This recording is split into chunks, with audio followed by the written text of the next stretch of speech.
And welcome everybody to another edition of the GSMC Football Podcast brought to you by the GSMC Sports Network. As always, I'm your host, Kenneth Gruenfelder, and it's great to have you guys here on this Friday, December 6th. We have a lot to talk about on the show today. Before I get into that, just want to remind you guys, as always, tip or donate, get your comments recognized. Make sure to hit that super chat button in the chat. If you want to see me acknowledge any thought or comment you may have throughout the live broadcast, it makes the show more lively, more entertaining.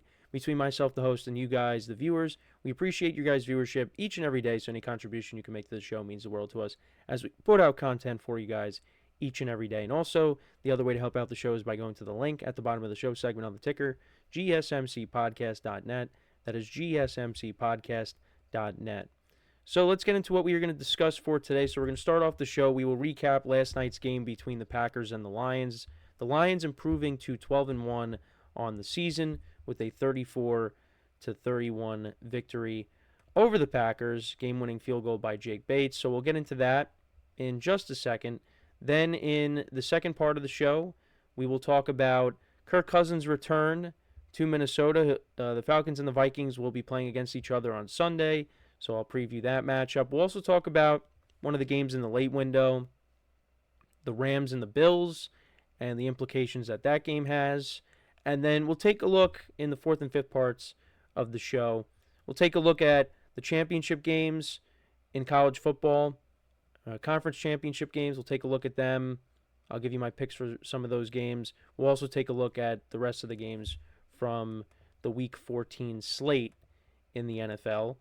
So, yeah, that's kind of the rundown for the show today. And, of course, my camera has to give me problems. It was giving me problems before I went live, but of course now it has trickled in, so just bear with me as I try to fix that. But anyways, that's the rundown for the show today, so let's get into the first topic, which is talking about last night's game between the Lions and the Packers.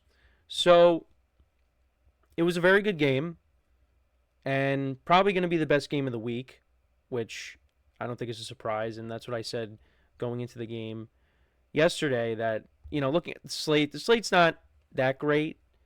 Again, there's a couple of games that I wanted to focus on. And, there's also the Sunday night game between the Chargers and the Chiefs. That, could be interesting. But it's kind of a lackluster slate for this week. And this is the last week of bye weeks. Bye weeks have been taking forever. So, then that's when we really start to get into the end of the regular season and find out who's making the playoffs as we ramp up. But this game last night was a lot of fun. And of course the Lions, they got the win because all they do is win. They have not lost since, I believe it was week 2 against the Bucs. They just keep winning. And, there were a couple of times where you thought, okay, maybe this might be the game where they fall, but it ended up not happening.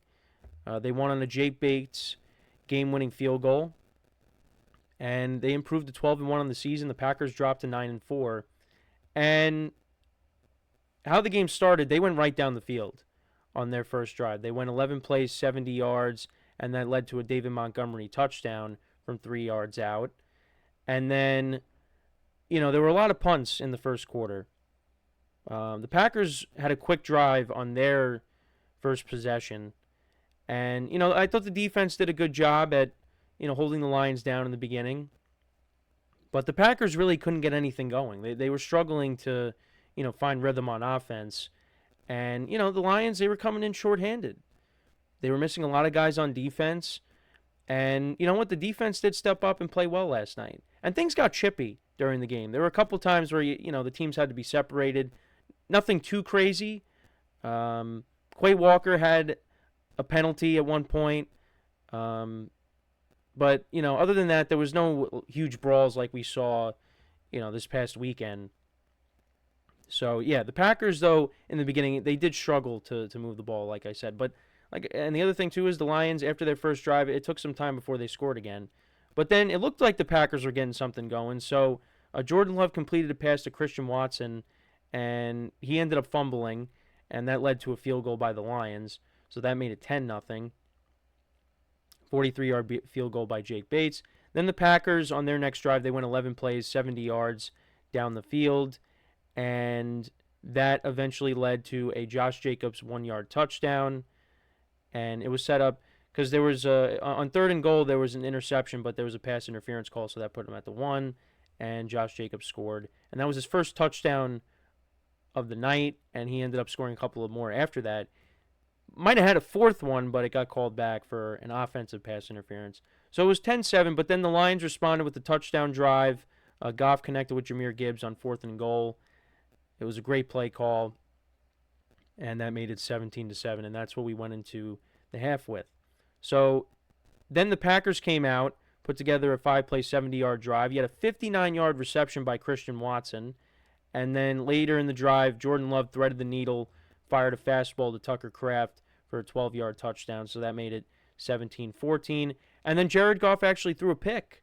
So then the Packers scored a touchdown off of that. That was Josh Jacobs' second rushing touchdown. And then the Lions responded with a touchdown drive of their own. Another 4th and goal. Tim Patrick, a 3-yard touchdown. He had a big game last night.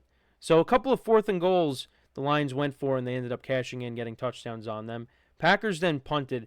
And this is where I thought, the Lions might lose this game. Well, the interception also off of Jared Goff. That was one moment. But this moment here. So the Lions actually went for it on 4th and 1 at their own 31-yard line. And, they didn't run it up the middle. They did a pitch to Jahmyr Gibbs, and he ends up getting tackled short of the line of gain. And the Packers immediately turned that into a touchdown. Another Josh Jacobs touchdown from 4 yards out. So that made it 28-24. Then the Lions responded, though. They go down the field, 10 plays, 70 yards, and that led to another Tim Patrick touchdown on 3rd and goal. Packers then went down the field. They went 9 plays, 56 yards. He had a 29-yard reception by Christian Watson on 2nd and 14. Then another 26 to Dontavian Wicks. Brian Branch actually got banged up in this game. You don't want to lose him. But on 2nd and goal from the line 6, I immediately knew there was going to be a penalty on the Packers. Josh Jacobs scores a 6-yard touchdown reception, but it gets called back for offensive pass interference on Christian Watson. So they had to settle for a McManus 32-yard field goal. And then, the Lions got into field goal range. They did go for it on 4th down. They went for it on 4th and 1. Montgomery picked up 7 yards. And then Jake Bates kicked the 35-yard field goal. And that was it. The Lions won 34-31. What I will say, though, now, look, the Lions are they're the best team right now. Now, I know I talked about some other teams that maybe could knock them off, like the Eagles, but this is the best team right now in the NFL. What I will say is, and Kurt Herbstreit mentioned it on the broadcast, you live by the sword, you die by the sword, right? And that is going for it on 4th down. Now, fortunately, the Lions did win this game, and there were a couple of 4th and goals that they went for, and they cashed in and got touchdowns off of it. But for Dan Campbell, this is what got him in trouble last year in the NFC Championship game against the 49ers. You kept going for it instead of taking the points, and you ended up losing the game and losing a lead because of that. So, now there were other things that happened in the game besides them, but going for it on 4th down did play a role in why the Lions didn't win the NFC Championship game.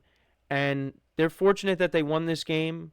Going for it on 4th down from your own 31, it's a huge gamble. And, this is kind of what got, Brandon Staley fired, because he was aggressive too with the Chargers. We loved it at the start, but then, at a certain point, you're like, all right, maybe you should take the points. Maybe you should punt. And, it cost your team games. The Packers immediately scored 7 off of that.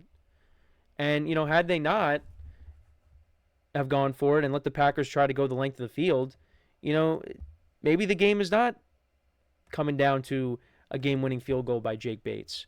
Maybe you win by a score or two. So, yeah, it just, that's one problem I have. But they're going to continue to do that. And that's what the Lions, that's what they do. That's what Dan Campbell does. And I respect it. He still is a heck of a coach. I know I brought up Brandon Staley, but Dan Campbell brought his team to an NFC Championship game last year.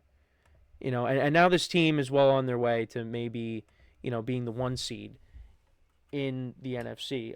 And, the playoffs are going to have to go through Detroit. So, he's been more successful, but it's just that could lead to your downfall. Being overly aggressive could lead to your downfall.